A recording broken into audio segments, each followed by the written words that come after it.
Hi, everybody. Hi, Daddy. Hi, Daddy. Welcome back. Oh, no, go for it. Go, take it away. It's all right. Hi.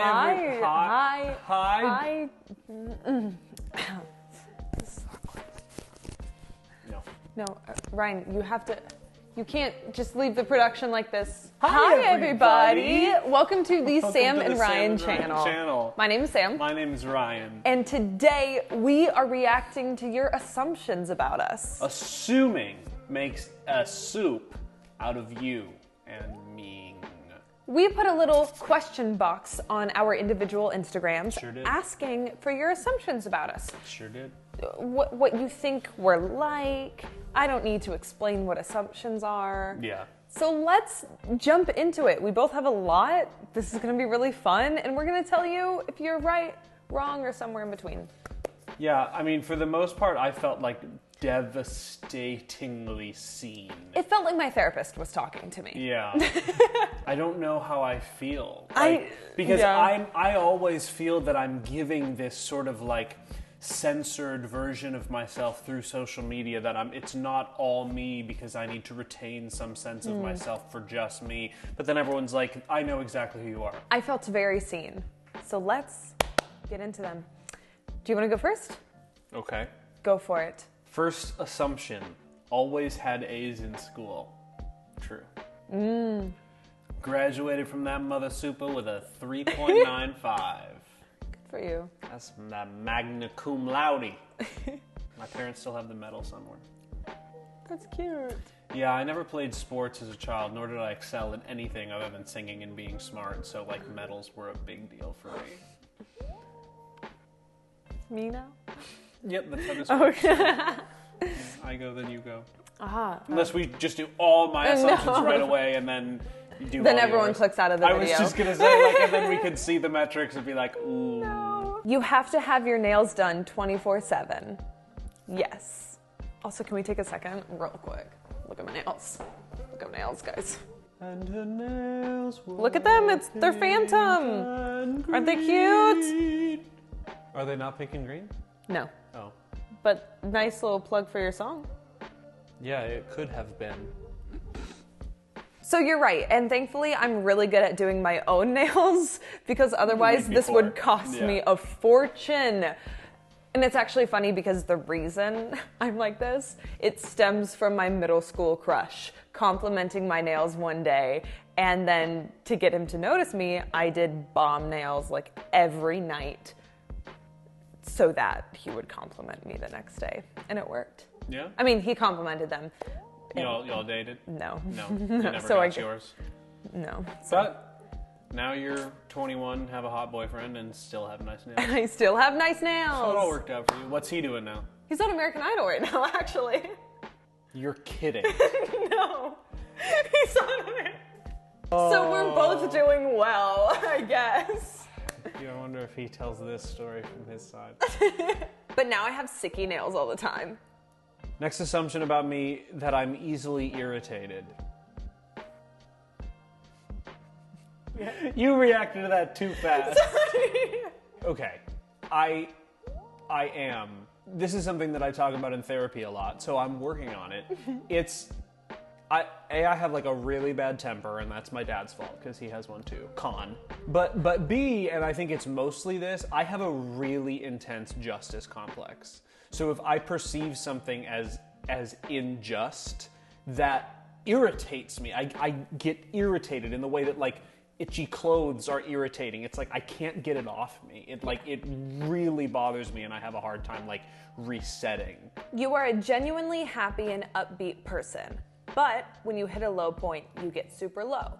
Yeah, I would say that not like super low. I would say the part of this that I resonate with is I'm a genuinely upbeat, and like my baseline tends to be higher than most people's.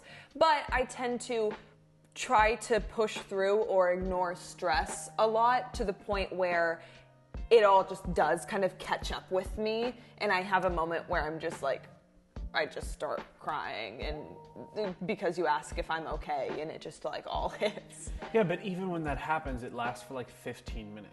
Yeah, Like, but I when guess for when me I hit that a low point, it lasts for like 3 months. yes, but like for me, that's low. Right.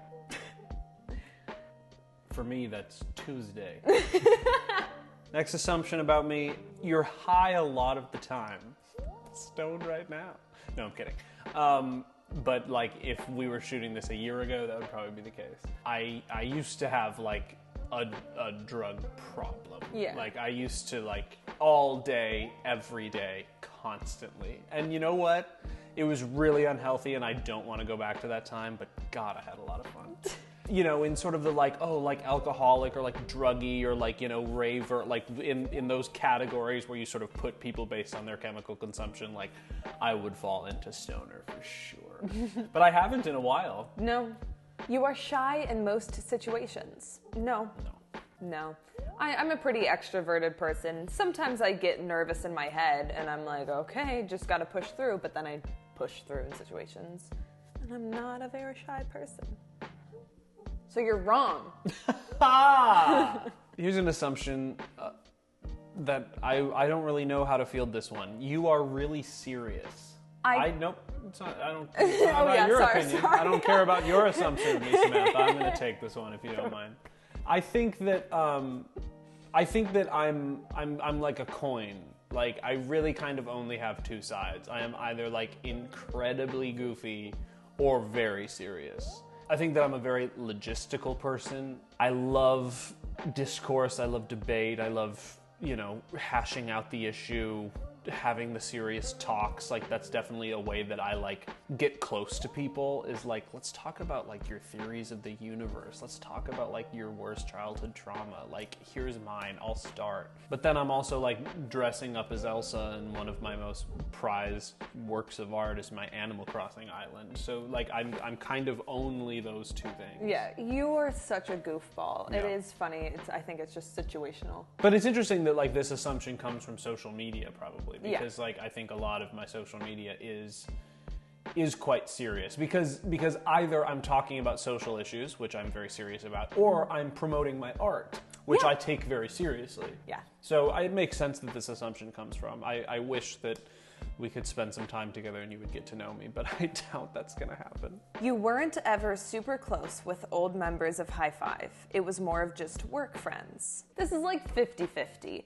Really close with them at work, but I haven't seen them in a while because of pandemic. So.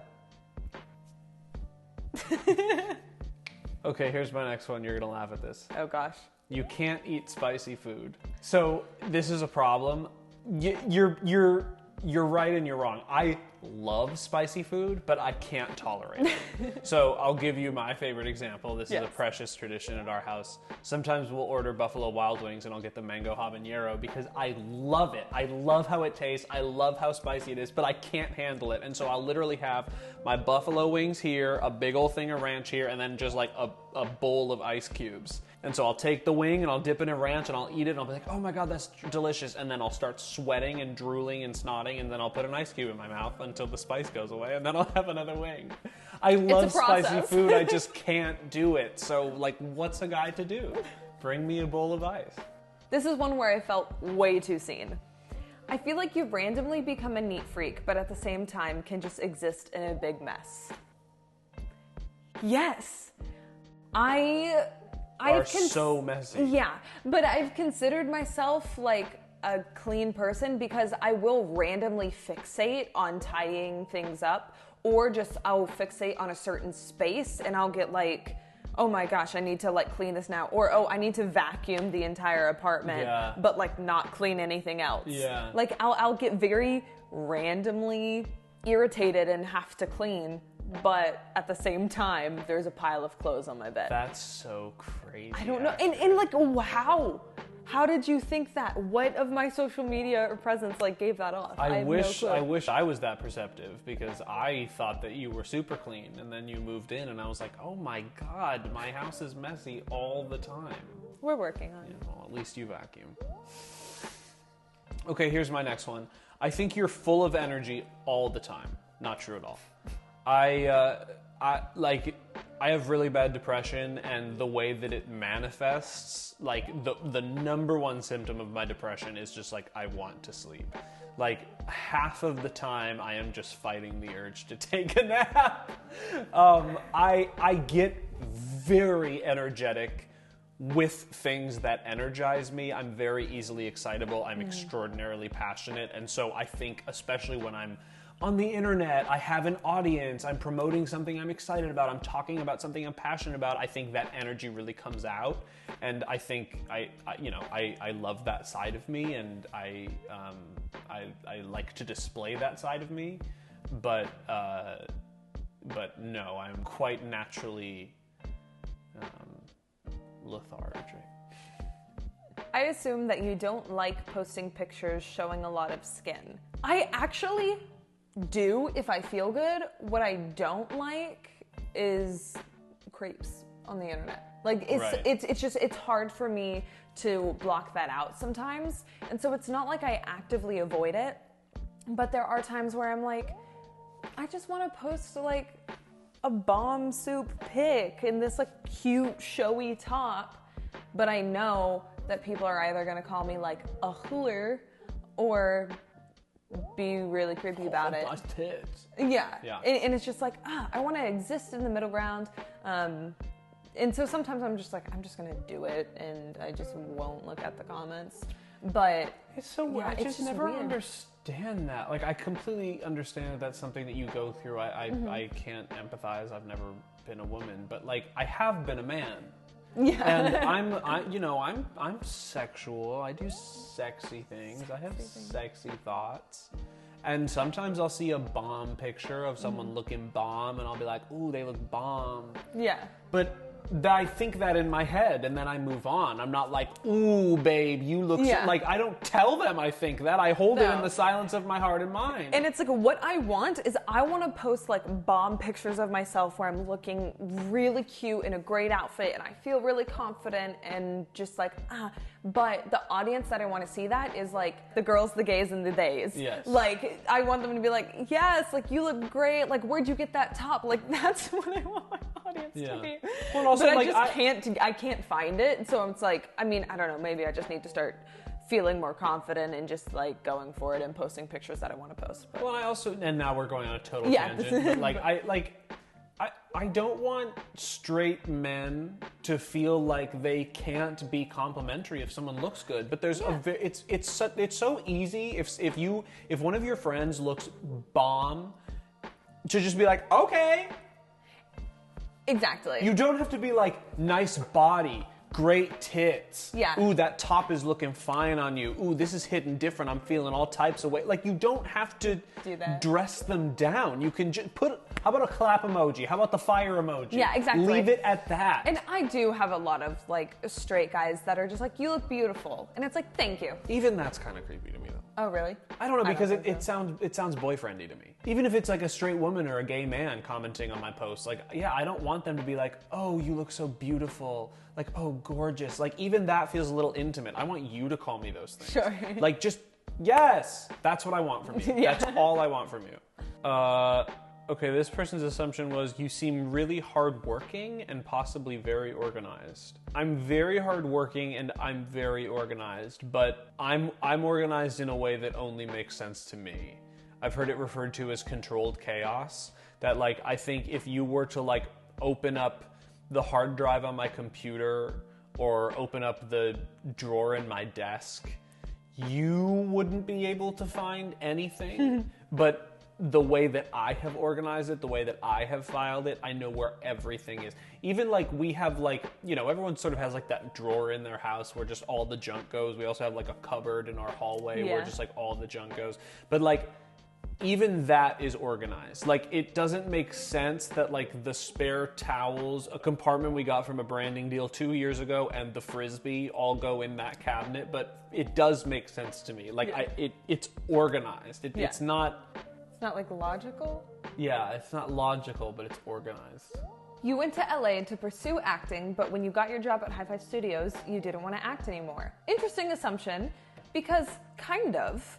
I did move here to pursue acting, but through High Five Studios, I was still doing a lot of like on-camera stuff. So it's not like I no longer like acting or like don't want any part in that in the future. But I've definitely discovered a love for like directing and producing that I definitely want to explore more. It's not or, I think it's and. Like now you just possess like a billion more skills, which is dope. I'm gonna be so rich. I'm gonna be so well taken care of. I'm gonna just be a kept daddy.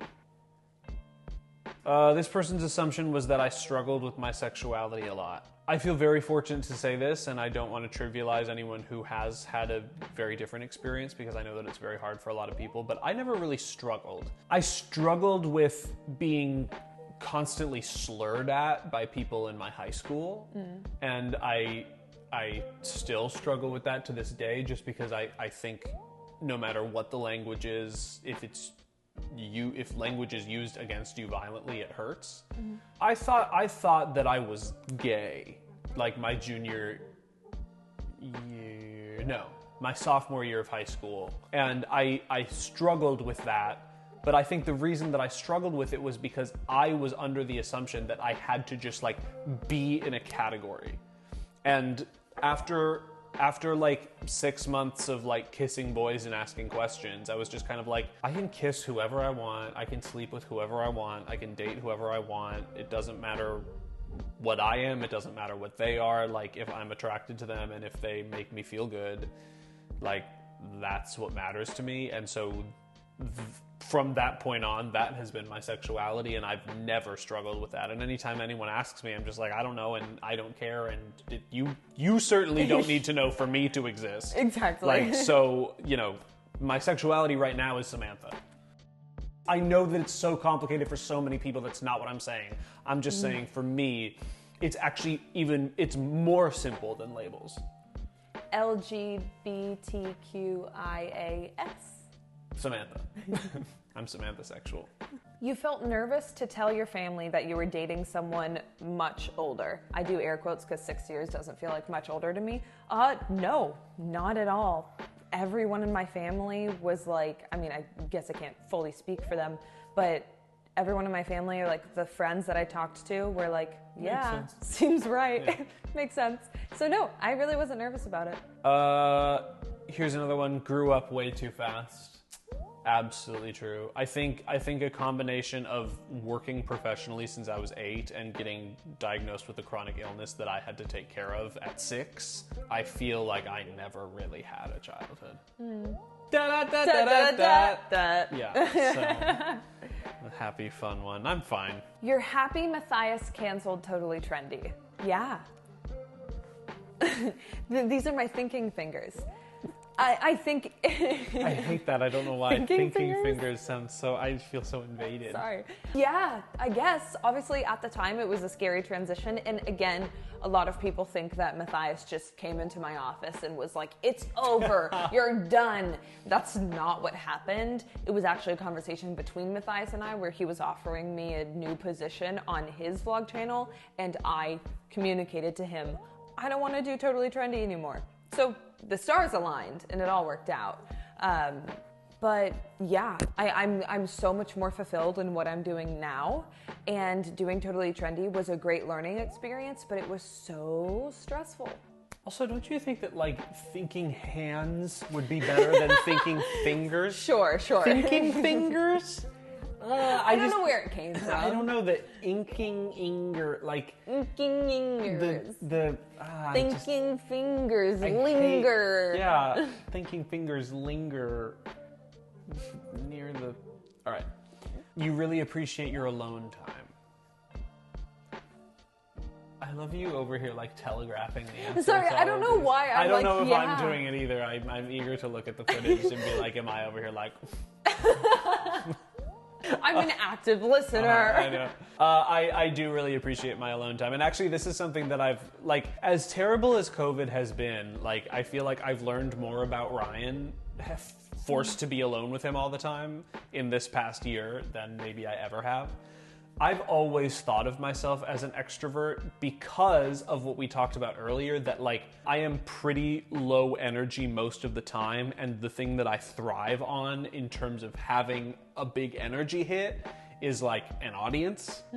That's not a sustainable source of energy. That's like a peak. Yeah. Introverts recharge alone. Extroverts recharge with other people. I don't recharge with other people. That's where I spend my charge. Then I have to recharge by being alone. And that's something that I have only recently learned about myself. And I'm so much happier for it now. Because now, like, I only see my friends on the weekends. And I can just, like, be alone with my music. You know what I mean? Yeah. This is going to be the last assumption. And I also think this is a good one because it applies to us both. You apologize to inanimate objects like chairs and stuff when you run into them. I don't know how you guessed that about me, but yes, and you do it too. I just did it like yesterday. Yeah. I don't know what that impulse is, but I will say sorry to a chair. Yeah. Like, it's just, I don't understand. We're just extremely empathetic people, and also like it's just kind of like Pixar dreams. Yeah. Like to think like, no, you're like in there, and hello. Like, I don't want you to think that I did that on purpose. I mean no ill will towards you. Like, I just... Mr. Table? You hold up my things. Thank you. Guys, thank you so much for watching. Hopefully we were able to clear up some of these assumptions that some of you guys had about us. Debunk the assump. Debunk the assump. As always, be sure to like and subscribe. And we will see you all on Friday with another video. And let us know if you want us to do a part 2, because we got like hundreds of these. That's so many good ones. So like, you know, or not, or we'll never have to do this again, and then, you know. Or if you hated this video, let us know. Screw our ideas. Soup us, you know what I mean?